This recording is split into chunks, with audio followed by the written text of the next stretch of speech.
Well, good morning and welcome to our live video today here at Concordia Technology Solutions. My name is Peter Frank and I'm the host of this mostly weekly show. We took a week off last week due to some different scheduling conflicts, so thanks for tuning back in with us. Today we've got a topic that I think many of you church communicators can relate with.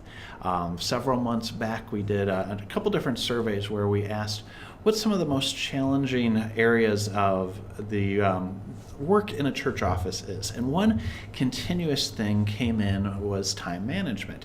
And this came across in a variety of different forms. But often what it was is the management of the work of other people's lack of time management, if you will. And so today we're going to talk about this problem that occurs in the church. And problem might be too strong of a term because just of how ministry life goes. But this idea of last minute events and how to properly communicate them to the rest of the congregation. And I know those of you who are in the church communicator role are often not the ones who are creating these events. And so you're dependent on others to get the information to you in a timely fashion so that you can do your job and spread the word to the rest of the church community. And so we're going to talk today about how do you balance both of those things. When you receive the information late, too last minute for the church bulletin, but still you want to get the word out. So my guest today is our frequent blogger, Stacy Yates. Stacy, how are you doing today? Hi, good morning. I'm doing great. Good. Thanks for joining us, and thanks for kind of testing our new way of doing the interviews. If you've joined us before, I know, Stacy, we've had some issues with staying connected. We're trying out a new thing, so thanks for being our guinea pig. This is the second time we've done it. It seems to be working out well so far, so I appreciate your flexibility in testing this out with us. Oh yeah, absolutely. Okay. So Stacy, you are the communication director at Holy Trinity Lutheran Church and School in Edmond, Oklahoma. Can you give us just a brief overview of your role there for those who are watching who haven't yet met you on our videos before? Yeah, so like you said, we have a church and school here at Holy Trinity, and I work closely with the ministry staff to communicate events and activities, not only to our congregation, but to our community.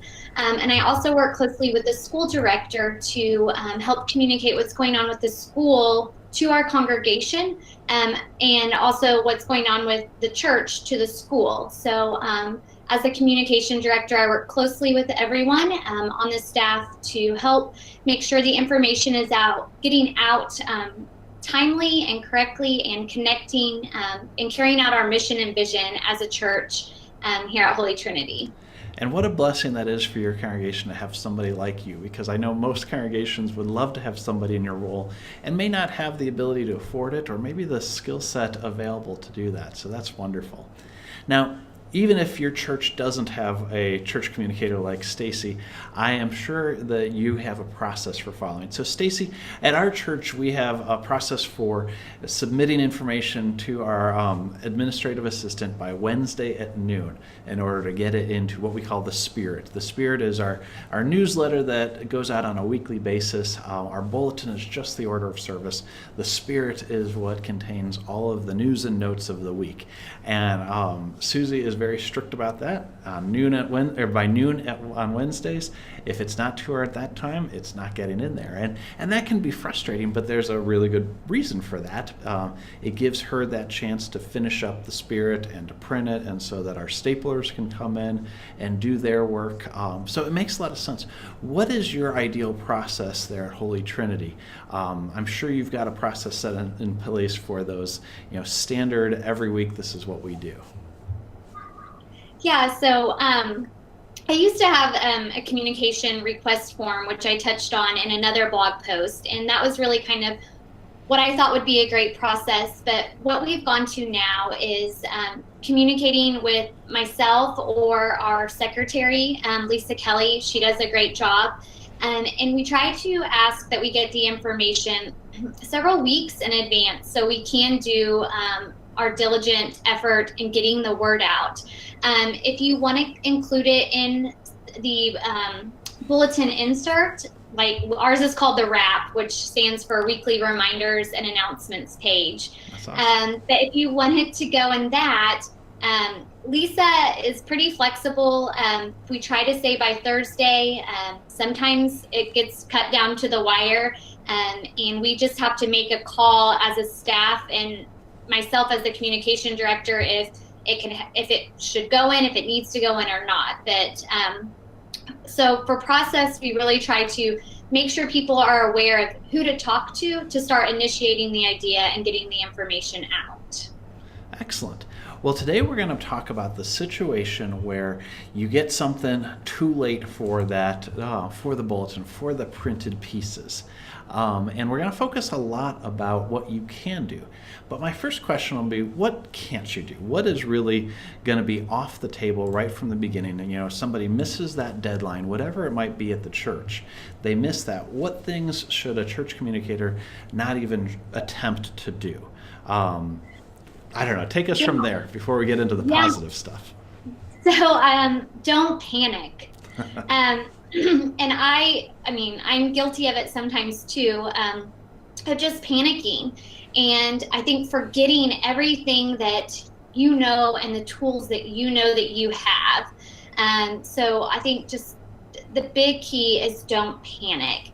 I also think don't hold up production of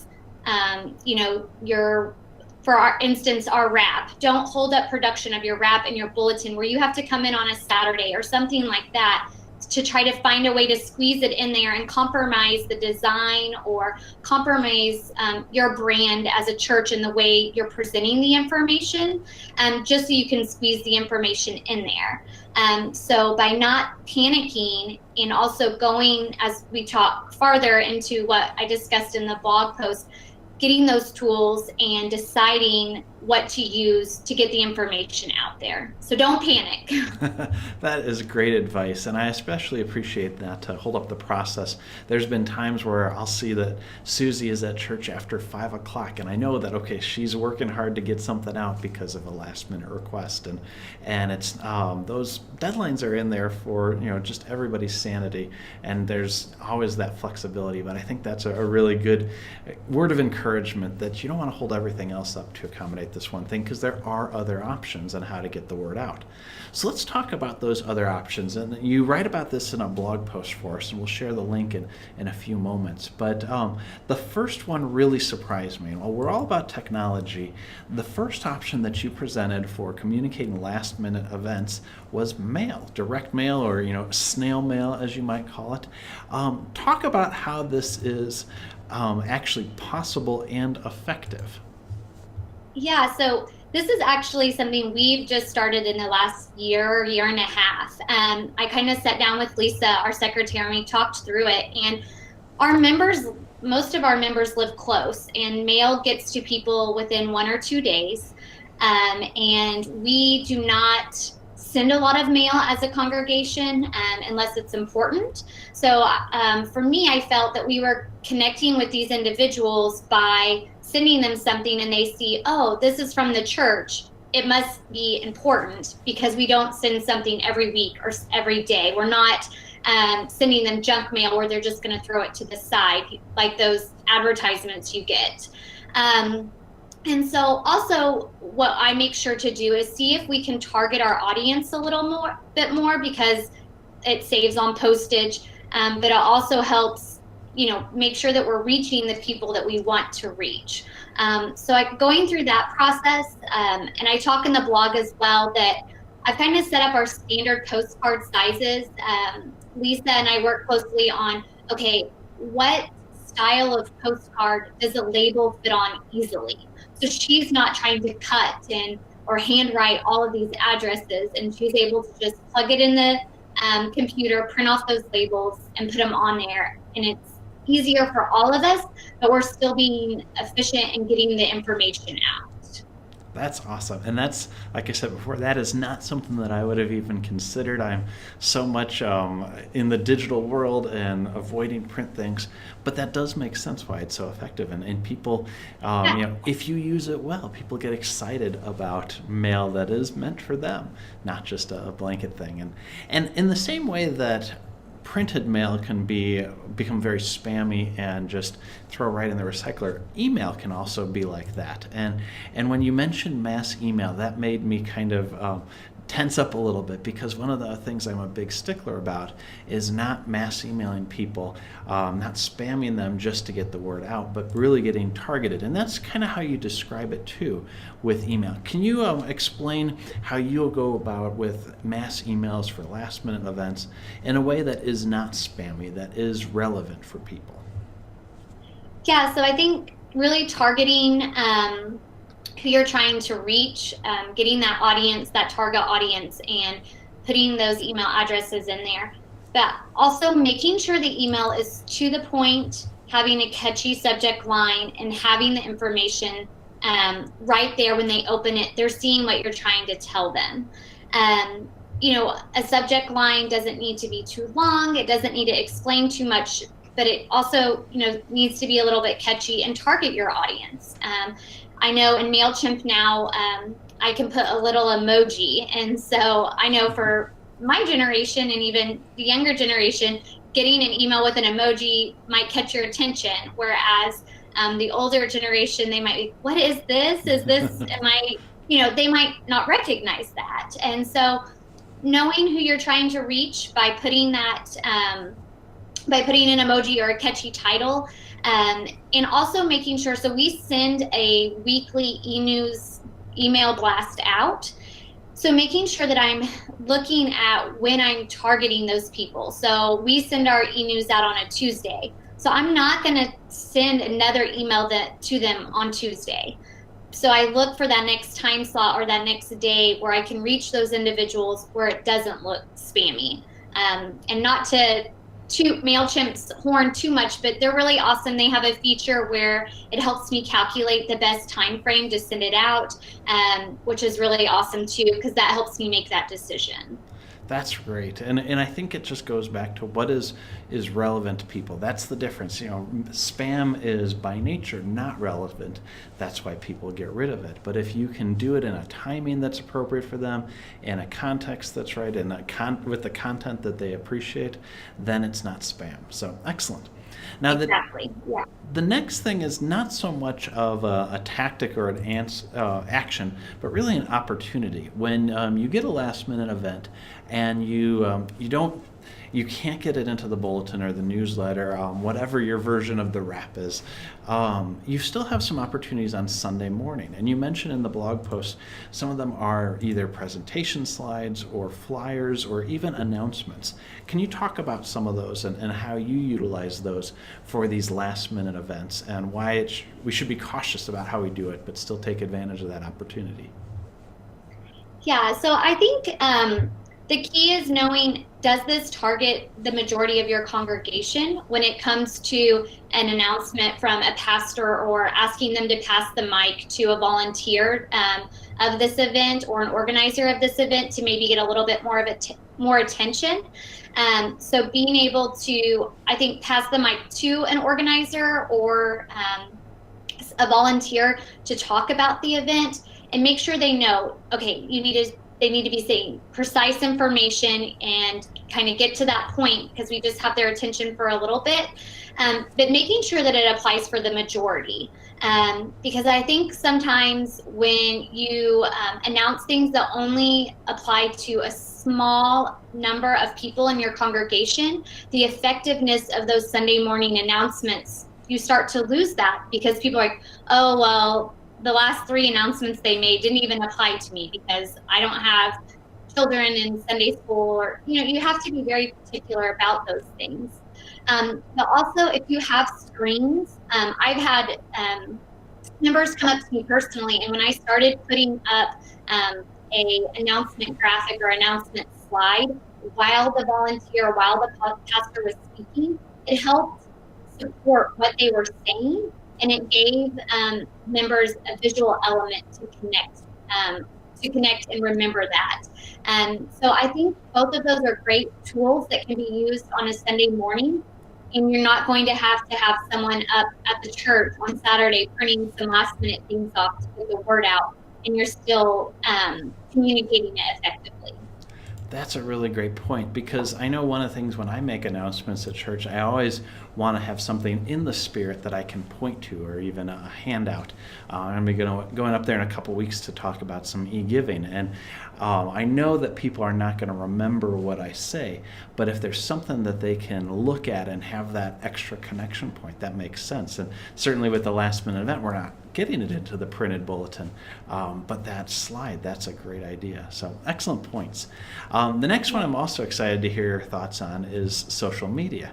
And social media, like email, can become very much spammy, a blanket of messaging, but your approach really is targeted. Can you explain your social media strategy to our users or to our viewers, and also explain how paid social media comes into play for you?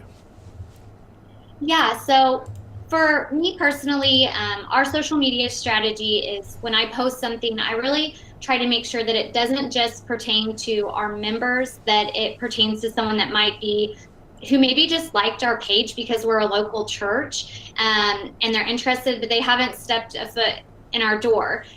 So I want to make sure that it kind of pertains to everyone. It's not just kind of internal speak where they're not going to know what's going on. So when I promote an event on our Facebook page, or I make an event on our Facebook page, I really try to be conscientious of, is it something that the majority of our congregation or the majority of the public can go to?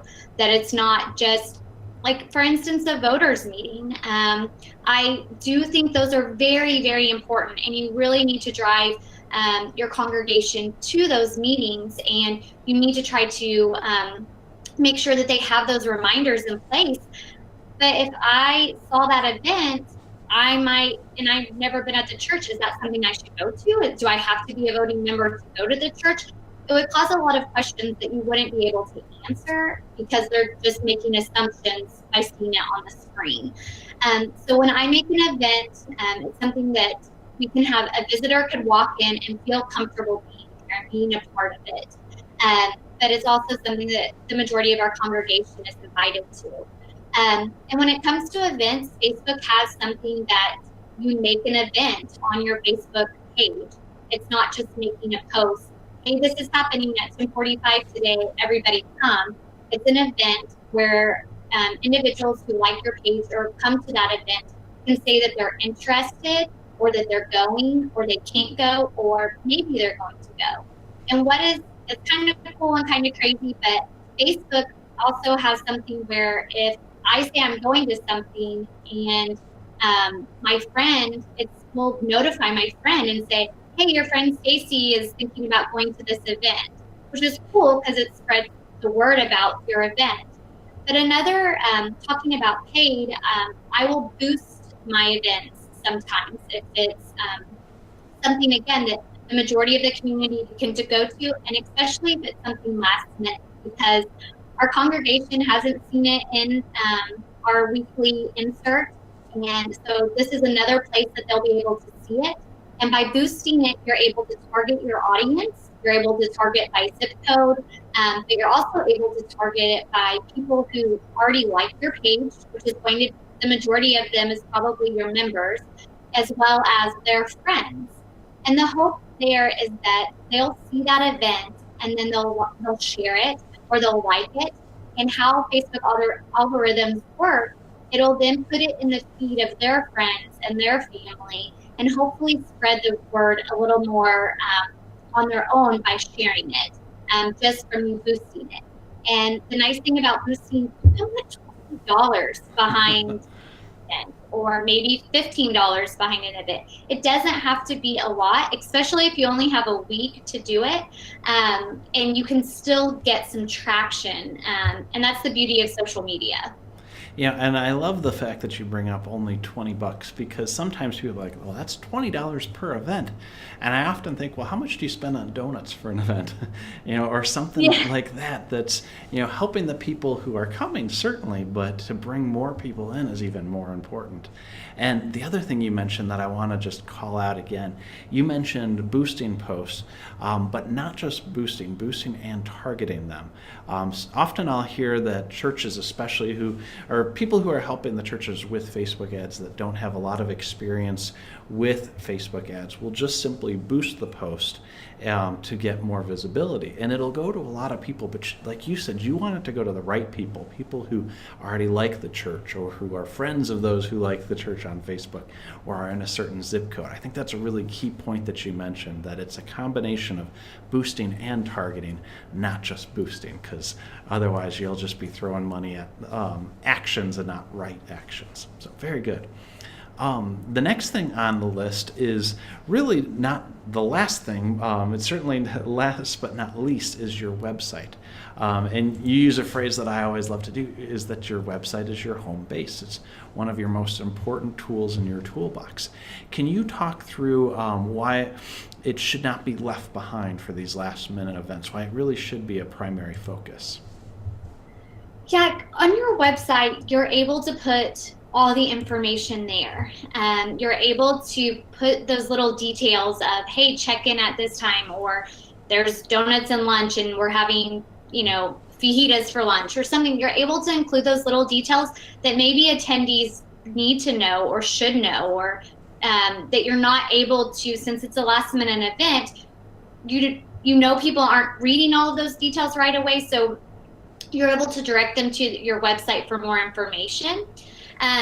But a lot of times somebody might just stumble upon your website, and that having that event there and having that information, but it also gives you credibility as well. If your information is on there, your congregation will start to know that's where I can go at midnight. I thought there was this event coming up. They mentioned it. I'm up at midnight, or up at 5 a.m. drinking my coffee and working out. I'm going to go to the church website to get those details or to register. And also what's neat about social media now is when you have an image on your website, you're able to, copy that link and it will populate that image and it will kind of populate that text and then send them back to your website. And hopefully, even then, people will start poking around on your website and start finding more information and finding more things that you're doing on your website. So I think it's important not to forget to update your website when you're trying to hurry and get this information out. That's excellent. A lot of what we do in communications is help our audience build these habits. The way you described events or announcements in church is a great example of that, where you want people to pay attention to every announcement. You don't want them to get in the habit of thinking it's to a subset of the congregation. In the same way, what you're talking about is building the habit among your members of using your website as a reliable place of information. And so that's a great point. Thanks for explaining that. Is kind of an example of final words of encouragement. One of the other things you said to not leave behind is this idea of good design, and that so often with a last minute event, design might not seem to be a great option. Can you explain why it's still important and how a communicator might still be able to do some good design with their communication, even with a last minute kind of effort?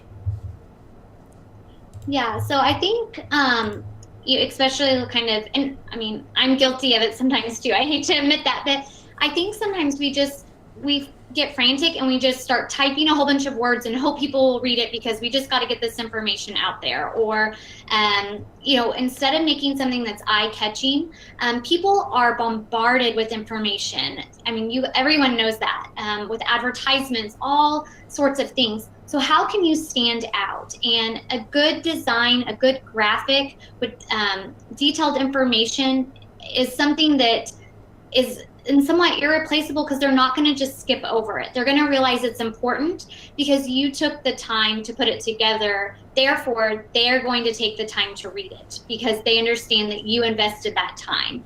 I know there have been, I think there's been a few blog posts or different things, but like there's a free website called Canva that is super easy and it helps you. I mean, you look like a design pro with that. I really do think so, when it used properly. And it's a great way to get your information together, and it's free. And you're able to take those, and also like the consistency of those graphics. So if that's the graphic that you use on Sunday morning when someone's making an announcement, then it's the same graphic that you mailed or you kind of put on that postcard that went home. And then you're sharing it on your website, and then you're even putting it on your Facebook. You're getting it in their head. This is important. They're going to recognize it and they're going to remember it. That's awesome. And you're right. Canva is such an easy tool to use that it gets you about 70-80% of the way there. And you just add that little extra bit of the thing that only you can add, knowing the event and the audience, and you've got a completed design. Now, before we wrap up, we've got a question from one of our viewers, from Glenda, and it's probably a larger question than we can answer in full, but I'd love to hear your thoughts on it. Glenda asks, what makes a website user-friendly? So we could do a whole couple hours on that, but just off the top of your head, what do you think are some of the key things that makes a website user-friendly so that people want to go visit it to figure out what these last-minute events are, what these details are? Yeah, so I think going back to the design is definitely something that this day and age, having a nice design, easy to see menus, like guiding your visitors through the different, how you want them to navigate through your website, but also making sure that it's mobile friendly. You would think this day and age that people would understand that, and website providers would only offer websites that are mobile friendly, but there's still websites out there. And if it's not mobile friendly, if it's not going to adjust to the many different types of screens, it's already not user friendly and you're going to lose them. And also knowing you don't have to put everything on there. I think some people go overboard. And then also making it personal to your business, trying not to use too many stock photos, or, I think some people use website companies, which is great to help them build it, but then they don't ever go back and update that website after it's launched. So I think, doing those types of things. But yeah, we could do a whole nother session. Well, Stacy, thanks so much for going through this with us today. We've covered a lot of ground. Are there any final thoughts that you might have of anything that we missed? I just think going back to what we said at the beginning is don't panic. Remember to stay positive and to remember why you've been put in the position of communicating, and whether you are the communication director or you're not, you're there for a very special reason, and take a deep breath and don't panic, and you're going to do a great job. Just remember those tools that you have that will help you get the information out there, and all you can do is the best you can on a last minute event. And if you know that you've done that, then you're winning. So excellent. Well, thanks again so much, Stacy, and thank you to you, our viewers, for tuning in today. We'll be back next week with another great topic. We'll be talking with Laura about how to use a series of emails to welcome your visitors who have first come to your church. Now, we're looking at doing it at a different time than normal, probably not our typical 11:30 Central Time. So watch our Facebook page for updates on that, but I invite you to tune in or watch it after the fact. So thanks again for joining us. Have a great rest of the day.